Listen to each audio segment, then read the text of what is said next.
Good evening बेटा, welcome to my class. बेटा अपन पढ़ रहे थे रिप्रोडक्टिव हेल्थ। रिप्रोडक्टिव हेल्थ में बेटा मैं स्टार्ट किया था व्हाट इज द हेल्थ, किसके अकॉर्डिंग? WHO के अकॉर्डिंग।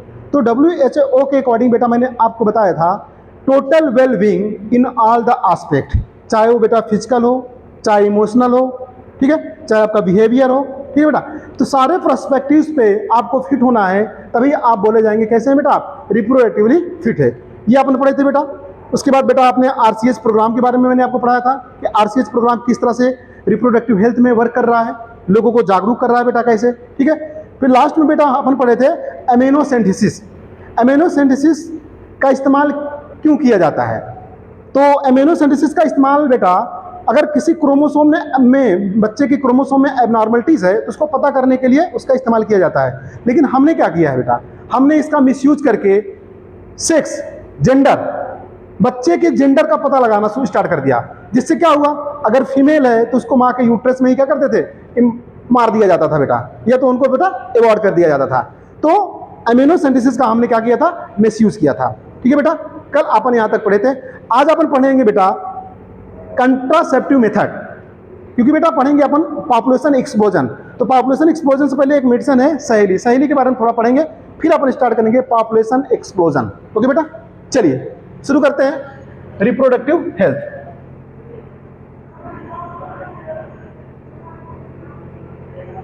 रिप्रोडक्टिव हेल्थ के अंदर देखेंगे बेटा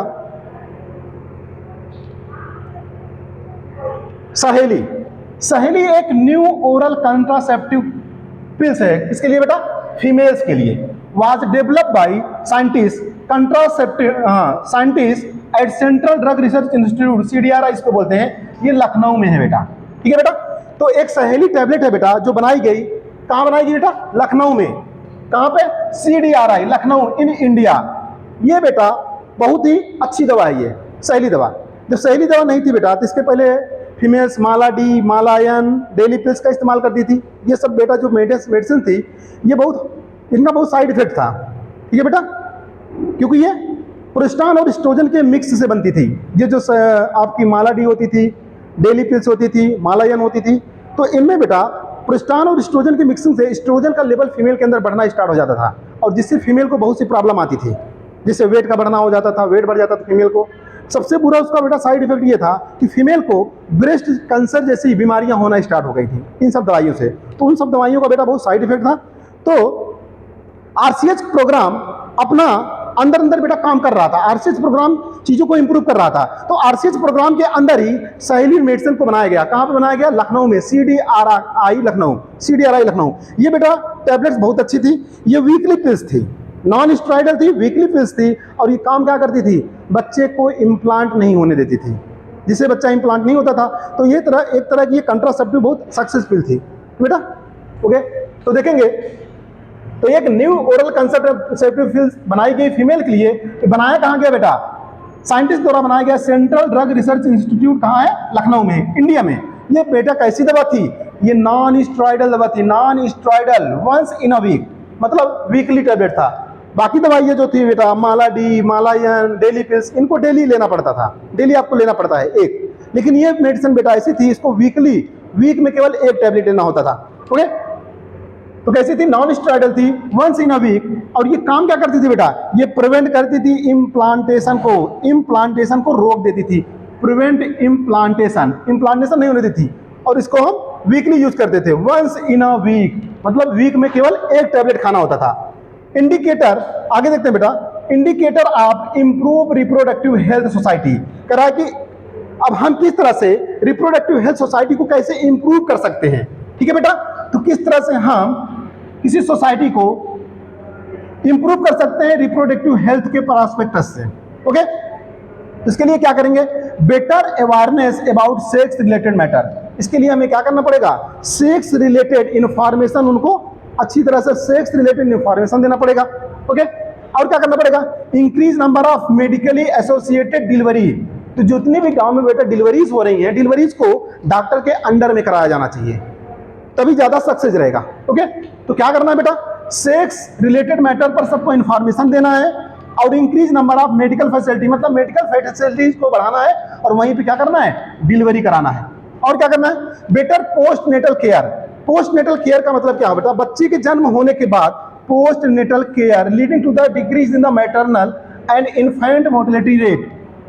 ठीक है बेटा, बेटर पोस्ट नेटल कह रहा है बच्चे के जन्म होने के बाद माँ और बच्चों का दोनों का ख्याल रखना है, जिससे बच्चे की भी डेथ नहीं होगी, माँ की भी डेथ नहीं होगी।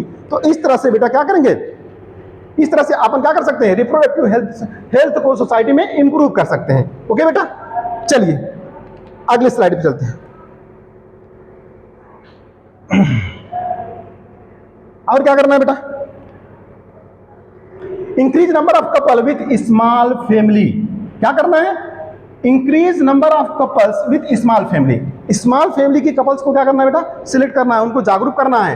Better detection and cure of STD, और क्या करना है, बेटर डिटेक्ट, ऐसे मेथड का इस्तेमाल करना जो आसानी से डिटेक्ट कर ले, किसको, एसटीडी सेक्सुअल ट्रांसमिटेड डिसीज को, और उसका आसानी से इलाज भी किया जा सके, ये हमें करना है। और क्या करना है, overall increase medical facility. Overall हमें क्या करना है, मेडिकल फैसिलिटी को इंक्रीज करना है for all sex related problem. अगर इस चीज को अपन बढ़ावा दे देंगे बेटा तो सेक्स रिलेटेड प्रॉब्लम सॉल्व हो जाएगी। ठीक है बेटा, सबसे बड़ी प्रॉब्लम बेटा फैसिलिटी, अगर फैसिलिटी रहेगी तो सारी प्रॉब्लम सॉल्व है। ओके बेटा, चलिए आगे चलते हैं। अब पढ़ते हैं बेटा population explosion. Population explosion, population का धमाका, मतलब कैसे पॉपुलेशन तेजी से वर्ल्ड में बढ़ा, फिर भारत में किस तरह से पॉपुलेशन बढ़ा। ठीक है बेटा, उस पर बात करते हैं। पॉपुलेशन एक्सप्लोजन, एक्सप्लोजन मतलब बहुत तेजी से पॉपुलेशन का बढ़ना, पॉपुलेशन का बहुत तेजी से बढ़ना। देखो बेटा, पॉपुलेशन क्या है, correct total number of individual of a species, किसी इंडिविजुअल स्पीसीज की प्रेजेंट गिवन एरिया, किसी एरिया में जो पाए जाते हैं पर्टिकुलर टाइम में, उसी टाइम में पर्टिकुलर एक कोई स्पीसीज, कह रहा है कि total number of individual, total number of individual मतलब जितने भी लोग पाए जा रहे हैं, स्पीसीज किसी भी की हो, चाहे एनिमल हो, चाहे अगर इंसान है तो इंसान की स्पीसीज का पता लगाएंगे, किसी दूसरे एनिमल का अगर पता लगाना है स्पीसीज का तो उसकी पॉपुलेशन का पता लगा सकते हैं। Present at given area at particular time, मतलब उस टाइम में कितने स्पीसीज उस पर्टिकुलर इलाके में पाई जा रहा है, वो स्पीसीज उस पर्टिकुलर इलाके में कितनी पाई जा रही है, वही उसकी क्या होती है बेटा, पॉपुलेशन होती है। तो पॉपुलेशन क्या होती है, individual of species present at particular time. World population day कब मनाया जाता है बेटा, 11 जुलाई को मनाया जाता है। बहुत इंपॉर्टेंट बेटा, जीएस में पूछा जाता है, नीट में तो ये आ चुका है। ठीक है, तो वर्ल्ड पॉपुलेशन डे मनाया जाता है 11 जुलाई को। डेमोग्राफी क्या होता है, कह रहा डेमोग्राफी में हम स्टडी करते हैं किसकी, पॉपुलेशन की स्टडी करते हैं। डेमोग्राफी में किसकी स्टडी की जाती है बेटा, पॉपुलेशन की स्टडी करते हैं। यूनिट ऑफ पॉपुलेशन क्या है बेटा, अगर आपसे पूछता है कि यूनिट ऑफ पॉपुलेशन क्या है, इंडिविजुअल, हम ही लोग हैं। अगर एक इंडिविजुअल को आप पकड़ते हैं तो क्या है, पॉपुलेशन की यूनिट है। ठीक है, तो क्या है, demography of study of population. अगर यूनिट ऑफ पॉपुलेशन आपसे पूछता है तो क्या है बेटा, यूनिट ऑफ पॉपुलेशन माना क्या होता है, इंडिविजुअल। जैसे हम क्या है, एक यूनिट है पॉपुलेशन के। Okay, official counting of population census undertaken every 10 year. करा कि ऑफिशियल काउंटिंग जो पॉपुलेशन की होती है बेटा हर 10 साल में होती है। हमारे देश में भी हर 10 साल में क्या होता है, पॉपुलेशन का क्या होता है, पॉपुलेशन काउंटिंग होती है। लेकिन इस बार तो थोड़ा बेटा कोरोना आने की वजह से थोड़ा लेट हो गया था, अदरवाइज हर 10 साल में क्या होता है, पॉपुलेशन को काउंट किया जाता है। ओके, हर 10 साल में। आगे देखते हैं, चलो अगर इंडिया की बात करते हैं बेटा, इंडिया में फर्स्ट सेंसस पहली बार पॉपुलेशन काउंट किया गया था 1872 में। भारत में पहली बार पॉपुलेशन काउंटिंग 1872, और last census, last population counting कब किया गया था, 2011 में। कितने, 2011 में। 2021 में दोबारा होना था लेकिन बेटा थोड़ा लेट हो गया था, फिर बाद में किया गया था। ठीक है, 2021 में दोबारा होना था लेकिन बाद में थोड़ा लेट किया गया। ओके, तो इंडिया में पहली बार पॉपुलेशन सेंसस, फर्स्ट सेंसस 1872 में किया गया था, लास्ट 2011 में किया गया था। उसके बाद से बेटा थोड़ा लेट हो गया लेकिन फिर बाद में किया गया है। ओके, चलिए अगली स्लाइड पे चलते हैं बेटा।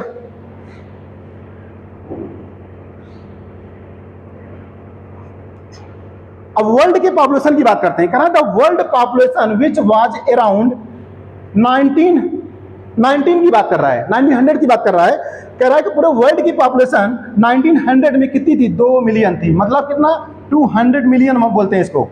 ठीक है बेटा, 2 मिलियन बराबर कितना, 200 मिलियन बोलते हैं। अब कह रहा है ये सन 2000 2000 आते आते ये पॉपुलेशन बढ़ के कितनी हो गई, 6 बिलियन हो गई, और ये 2011 आते आते 7.2 बिलियन हो गया।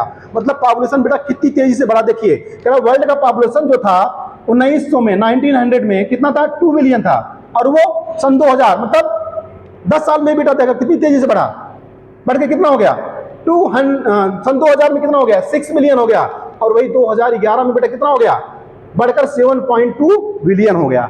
तो इस तरह से पॉपुलेशन का एक्सप्लोजन बहुत तेजी से हुआ। ओके, हाँ, इन इंडियन पॉपुलेशन, अगर इंडिया की बात करेंगे, इंडिया पॉपुलेशन, इंडिया में अगर पॉपुलेशन की बात करेंगे, which was approximately 350 million, 350 million था। कब बेटा, जब हमारा देश आजाद हुआ था। तो भारत के पॉपुलेशन की अगर बात करेंगे, इंडिया की पॉपुलेशन कितनी थी, 350 मिलियन, कब, जब हमारा देश आजाद हुआ। फिर उसके बाद 2000 की बात करेंगे, इन 200 ये बढ़कर 1 मिलियन हो गया, और इसके बाद 2011 में ये बढ़कर 1.2 बिलियन हो गया। मतलब आजादी के बाद बेटा हमने पॉपुलेशन बहुत तेजी से बढ़ाया। ठीक है, आजादी मिलने के बाद हम आजाद होकर सबसे तेजी से क्या स्टार्ट किया, पॉपुलेशन को बढ़ाना शुरू कर दिया। तो ये बेटा सारे आंकड़े दिए हैं, आंकड़े आपको याद करना है। ठीक है, इन पॉपुलेशन आजादी के टाइम कितना था आपको उसको याद करना है, 350 मिलियन था। वही अगर सन 2000 की बात करेंगे तो 1 मिलियन, और 2011 की बात करेंगे तो 1.2 मिलियन हो गया। ठीक है, रेशियो, अगर वर्ल्ड में रेशियो की बात करेंगे, वर्ल्ड में इंडिया की अगर रेशियो की बात करेंगे तो वर्ल्ड में 6:1 है बेटा। कितना है, 6:1। ये किसके अकॉर्डिंग है, अकॉर्डिंग टू 2001 सेंसस के अकॉर्डिंग है। मतलब every 6 person in the world is an Indian. कह रहा है कि वर्ल्ड में हर 6वां इंसान कौन है, इंडियन है। ठीक है बेटा, तो मतलब भारत की पॉपुलेशन इतना ज्यादा हो गई है बेटा कि वर्ल्ड में अगर हर 6वें इंसान को देखेंगे आप तो इंडियन है वो, ऐसा माना जाता है। ओके, आगे चलते हैं।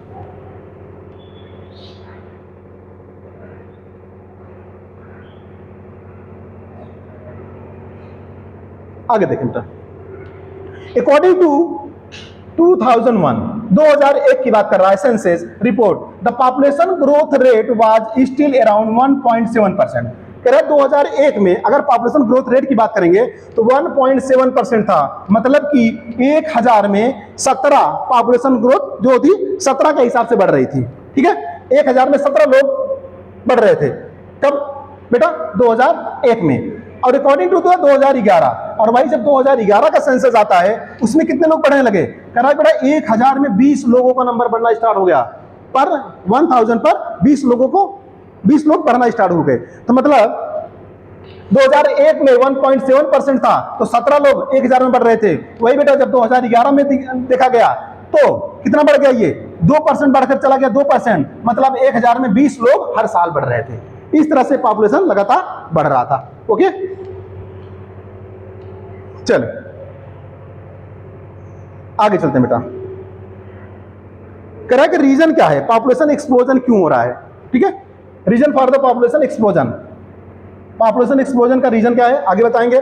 कह रहा है कि रैपिड डिक्लाइन, कह रहा है पॉपुलेशन घटेगा कब, इसको अलग करना बेटा, ये रैपिड डिक्लाइन इन, कह रहा है कि पॉपुलेशन तेजी से घटेगा कब। कह रहा है अगर डेथ रेट ज्यादा है तो पॉपुलेशन तेजी से घटेगी। मैटरनल रेट, माँ की अगर माँ जो है बच्चे को बर्थ देने के दौरान अगर मर रही है, माँ और बच्चा दोनों मर जा रहे हैं, तब पर भी क्या होगा, पॉपुलेशन बहुत तेजी से घटेगा। इन्फेंट मोर्टेलिटी रेट, मतलब अगर जो छोटे बच्चे हैं, इन्फेंट है, जो जन्म ले रहे हैं, अगर उनकी मौत हो रही है फिर भी पॉपुलेशन बहुत तेजी से क्या होगा, घटेगा। ठीक है, और अगले पॉइंट में कह रहा है increase in the number of population in reproductible age. कह रहा है कि पॉपुलेशन कब बढ़ेगी, पॉपुलेशन बढ़ेगा कह रहा है कब, जब रिप्रोडक्टिव एज के लोग ज्यादा रहेंगे। मतलब अगर कोई फीमेल है बेटा 18 से 44 साल के रेंज में है, ठीक है, तो कह रहा है increase in number of people in reproductive age. अगर फीमेल की बात करेंगे 18 से 44 की एज में है बेटा, तो इस एज के लोग अगर ज्यादा किसी पॉपुलेशन में पाए जा रहे हैं तो पॉपुलेशन बहुत तेजी से बढ़ाएंगे। और लड़कों की बात करेंगे बेटा, बॉयज की भी, बॉयज की तो बात नहीं करेंगे बेटा, क्योंकि बॉयज तो कभी भी, मतलब मेल जो होते हैं बेटा वो कभी भी बच्चे को कंसीव कर सकते हैं, उनको प्रॉब्लम नहीं है। तो इस एज की फीमेल जहां पाई जाएंगी उस पॉपुलेशन में ज्यादा रहेंगी, वहां की पॉपुलेशन बेटा बहुत तेजी से बढ़ेगी। ठीक है, तो पॉपुलेशन वहां की बहुत तेजी से बढ़ेगी। आगे चलते हैं।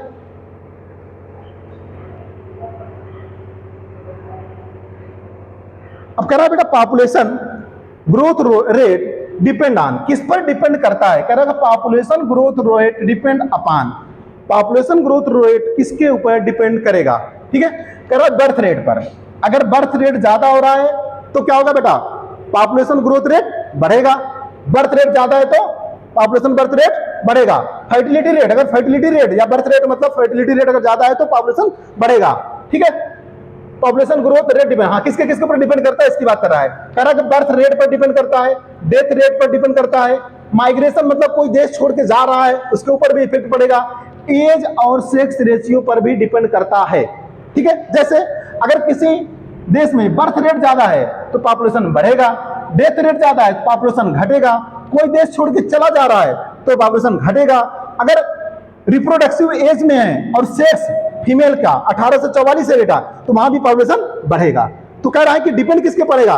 बर्थ रेट पर डिपेंड करेगा, डेथ रेट पर करेगा, माइग्रेशन पर करेगा, एज एंड सेक्स रेशियो पर भी डिपेंड करता है क्या बेटा? हमारा पॉपुलेशन ग्रोथ रेट। ओके बेटा, आगे चलिए, नोट पॉइंट देखिए, कराए the number of female individual in active reproductive age. करा अगर फीमेल 1544 ईयर की है, मतलब मैं तो 18 से लिया था बेटा, लेकिन 15 से 44 ईयर के अगर 15 से 44 ईयर के अगर एज ग्रुप में फीमेल आ रही हैं, इन्फ्लुएंस द बर्थ रेट, तो ये बच्चों को ज्यादा जन्म देंगी, तो जब बच्चों को ज्यादा जन्म देंगी तो पॉपुलेशन बेटा क्या होगा? बढ़ेगा। ठीक है, तो जिस पॉपुलेशन में फीमेल 15 टू 44 ईयर 15 से 44 की एज की फीमेल ज्यादा पाई जाएंगी, उस पॉपुलेशन में पॉपुलेशन तेजी से क्या होगा? बढ़ेगा, क्योंकि इस एज की फीमेल के अंदर रिप्रोडक्टिव पावर ज्यादा होती है, बच्चों को कंसीव कर सकती है, बच्चों को पैदा कर सकती है। ओके, लेकिन 44-45 के बाद ये कम हो जाता है। Okay, birth rate through the our representative child health programme, जिसको आरसीएस प्रोग्राम कह रहा है, through we could bring down the population growth rate, it was only marginal. कह रहा है कि हमने जो आरसीएस प्रोग्राम लाया बेटा, उसमें हमने पॉपुलेशन को कंट्रोल तो किया, लेकिन बहुत ना के बराबर, मार्जिनल लेवल पर लाके क्या किया? छोड़ दिया, मतलब कंट्रोल नहीं कर पाया हमने। तो किस लेवल पर लाके छोड़ा बेटा? मार्जिनल लेवल पर। पॉपुलेशन कंट्रोल तो किया आरसीएस ने, लेकिन उतना नहीं कर पाया जितना करना चाहिए। ओके बेटा, चलिए आगे देखते हैं, नोट पॉइंट की बात करते हैं। करा डेमोग्राफिक ट्रांजिशन क्या होता है? डेमोग्राफिक ट्रांजिशन कब बोलेंगे? कह रहा जीरो पॉपुलेशन ग्रोथ को। अगर पॉपुलेशन ग्रोथ जीरो है बेटा तो उसको हम क्या बोलते हैं? बोलते हैं डेमोग्राफिक ट्रांजिशन। अब ऐसा कब होता है बेटा? कह रहा अगर बर्थ रेट और डेथ रेट बराबर है, अगर जितने लोग जन्म ले रहे हैं उतने ही लोग मर रहे हैं, तो पॉपुलेशन ग्रोथ होगी क्या? नहीं होगी, बराबर हो गया। उसी तरह से कह रहा है, कह रहा बेटा ये बर्थ रेट हो गया, बर्थ रेट, ठीक है। इमिग्रेशन, अगर किसी का बर्थ हो रहा है और लोग आ रहे हैं किसी बाहर देश से अपनी तरफ आ रहे हैं, बराबर इक्वल डेथ रेट, उतने लोग ही मर रहे हैं, जितने लोग जन्म ले रहे हैं उतने लोग क्या हो रहे हैं बेटा? डेथ हो रही है उनकी। और उतने लोग, जितने लोग आ रहे हैं उतने लोग ही क्या कर रहे हैं? चले जा रहे हैं। मतलब जितने लोग आ रहे हैं उतने लोग चले जा रहे हैं। तो पॉपुलेशन की ग्रोथ रेट पर कोई भी इफेक्ट नहीं पड़ने वाला है, क्योंकि जितने लोग जन्म ले रहे हैं उतने लोग मर जा रहे हैं, और जितने लोग क्या कर रहे हैं बेटा? जा रहे हैं माइग्रेट करके, उतने लोग चले आ रहे हैं। तो पॉपुलेशन पर कोई भी इफेक्ट नहीं पड़ने वाला है।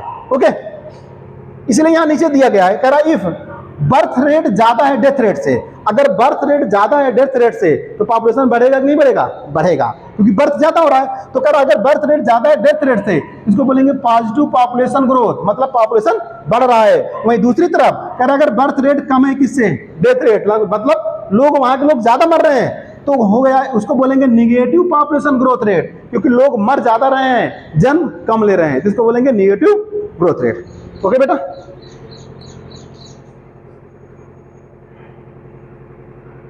चलिए इसको बेटा पूरा स्लाइड कंप्लीटली बना लीजिए, एक बार कंप्लीटली बना लीजिए इसको। चलिए बेटा, हर स्लाइड को मैं एक बार आपको दिखा देता हूं, आप जिससे आपको बनाने में आसानी हो जाए।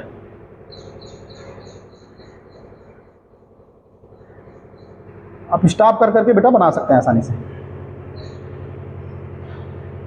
चलिए यहां से शुरू किया था, हाँ इसको बनाइए, सेकंड स्लाइड पे आते हैं। सेकंड स्लाइड है, अगली स्लाइड है।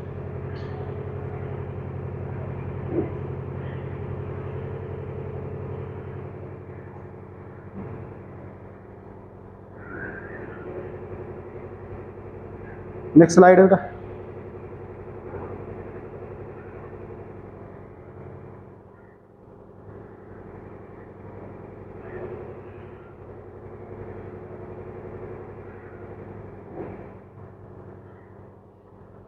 चलिए बेटा, यहां तक हो गया, आगे चलते हैं। हाँ, population positive growth negative growth हो गया, ये आगे चलते हैं। चलिए, कह रहा था most important step to overcome this problem. कह रहा है इस प्रॉब्लम को कम करना है, प्रॉब्लम को सॉल्व करना है तो क्या करना पड़ेगा, मतलब पॉपुलेशन को अगर कंट्रोल करना है, पॉपुलेशन को कम करना है तो क्या करेंगे इसके लिए। कह रहा है मोटिवेट स्मॉलर फैमिली। कह रहा हम बेटा कर क्या सकते हैं, मोटिवेट करना है छोटे परिवार को यूजिंग वेरियस कंट्रासेप्टिव मेथड, और उनको क्या करना है, वेरियस कंट्रासेप्टिव मेथड्स के बारे में उनको जानकारी देना है। जो छोटा परिवार है बेटा, वहां पे आपको जाना है, जाके उनको क्या करना है, जागरूक करना है, उनको कंट्रासेप्टिव पिल्स के बारे में बताना है, कंट्रासेप्टिव मेथड्स के बारे में बताना है, प्रॉपर्टी के बारे में बताना है, कंडोम के बारे में बताना है। इन सब चीजों के बारे में बेटा उनको क्या करना है, इंफॉर्मेशन देना है, जिससे वो क्या करें बेटा, कंट्रासेप्टिव मेथड का इस्तेमाल करें और पॉपुलेशन को कंट्रोल कर सकें। ठीक है, पहला पॉइंट हो गया। सेकंड पॉइंट में क्या करना है बेटा, you might have seen advertisement in the media.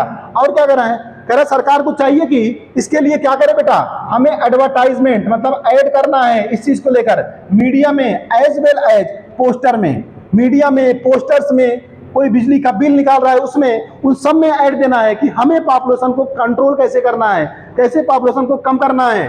ठीक है, so a happy couple with 2 children in a slogan.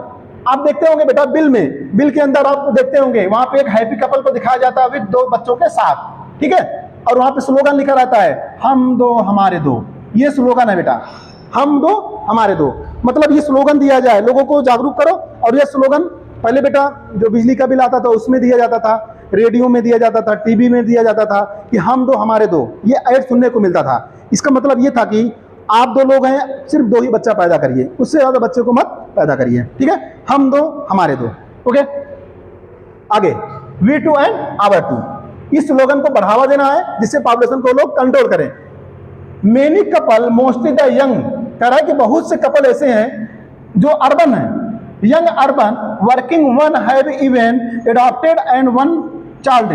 और कह रहा है कि लोग जो डेवलप लोग हैं बेटा, डेवलप लोग की मतलब कह रहा है कि बहुत से कपल ऐसे हैं जो अर्बन में हैं, ठीक है, वर्किंग ऑन है, वो बच्चों को क्या करते हैं, एडॉप्ट कर लेते हैं। वो बच्चे अपना अपना पैदा करके बच्चों को एडॉप्ट कर लेते हैं। तो बेटा यह भी एक बहुत अच्छा मेथड है। इससे क्या होता है बेटा, जो बच्चे गरीब हैं, जो अनाथ आश्रम में हैं, उनको अगर कोई एडॉप्ट करता है बेटा तो उनको सपोर्ट मिल जाता है, तो वो बच्चे अच्छा ग्रोथ करते हैं। ठीक है, उनका एजुकेशन अच्छा हो जाता है। तो ये बहुत जरूरी है बेटा, अगर आपके बच्चे नहीं, आप बच्चा नहीं पैदा करना चाहते हैं तो बच्चों को एडॉप्ट करिए। ठीक है, ये बहुत अच्छा है बेटा। ओके, आगे अगला पॉइंट क्या कह रहा है, statutory rising of marriageable age on the female 18 year and that of male 21। कह रहा है कि जो शादी की एज है बेटा उसको भी क्या करना है, डिसाइडेड करना है कि कितनी एज में लड़के की शादी होगी और कितनी एज में लड़की की शादी होगी। तो 18 साल में लड़की की शादी करना है और मेल की 21 साल में। And incentive given to the couple with small family, और जो छोटा परिवार है बेटा उनको इनाम दो, उनको इंसेंटिव दिया जाए, इनाम दिया जाए, उनको थोड़ा प्रमोट किया जाए कि छोटा परिवार है इनका, तो उनका हौसला बढ़ेगा। तो उनको देख कर बेटा दूसरे लोग मोटिवेट होंगे और पॉपुलेशन को क्या करेंगे, कंट्रोल करेंगे। ओके बेटा, आगे चलते हैं। इसके लिए बेटा हमें क्या करना है, कंट्रासेप्टिव मेथड का इस्तेमाल करना है। अगर हमें पॉपुलेशन को कंट्रोल करना है तो हम क्या करेंगे, कंट्रासेप्टिव मेथड का इस्तेमाल करेंगे। तो बेटा कुछ कंट्रासेप्टिव मेथड्स के यहाँ पे डायग्राम दिए गए हैं, आप देख लीजिएगा, आपकी बुक में दिए गए हैं, आप उसमें देख लीजिएगा बेटा। तो कल से मैं आपको बेटा यही कंट्रासेप्टिव मेथड्स को पढ़ाने वाला हूँ कि नेचुरल मेथड कैसा होता है, आर्टिफिशियल है कैसा, टैबलेट्स के बारे में पढ़ाऊंगा, प्रॉपर्टीज के बारे में पढ़ाएंगे। तो कल बेटा स्टार्ट करेंगे कंट्रासेप्टिव के बारे में ही, ठीक है, कि पॉपुलेशन को कंट्रोल करने के लिए हम कौन कौन सी कंट्रासेप्टिव मेथड अपना सकते हैं। ओके, तो ये कुछ कंट्रासेप्टिव मेथड्स दिए हैं बेटा, इसको देख लीजिए। ये कंडोम है बेटा, ठीक है। हाँ ये कंडोम है, देखा, ये कंडोम है, ये फीमेल कंडोम है बेटा, ये टैबलेट्स है, ओरल पिल्स है, ये रिंग लूप जैसा होता है बेटा, ये यूआईडी यूट्राइन इंटर डिवाइस है, जैसे कॉपर्टीज बेटा होता है, ये कॉपर्टीज है, इंजेक्शन है, ये सर्जिकल इंस्ट्रूमेंट है बेटा, ठीक है। ये पीरियोडिक ऑब्स्टिनेंस है, ये कुछ टैबलेट्स दिए गए हैं बेटा, ये सब चीज को, ये कप है, इन सब चीज को बेटा आपके बुक में दिया गया, आप देख लीजिएगा, ठीक है। तो कल से बेटा स्टार्ट करेंगे कंट्रासेप्टिव के ऊपर अपन बात करेंगे बेटा, ठीक है बेटा। अपन आज यहीं तक रखते हैं, थैंक यू बेटा।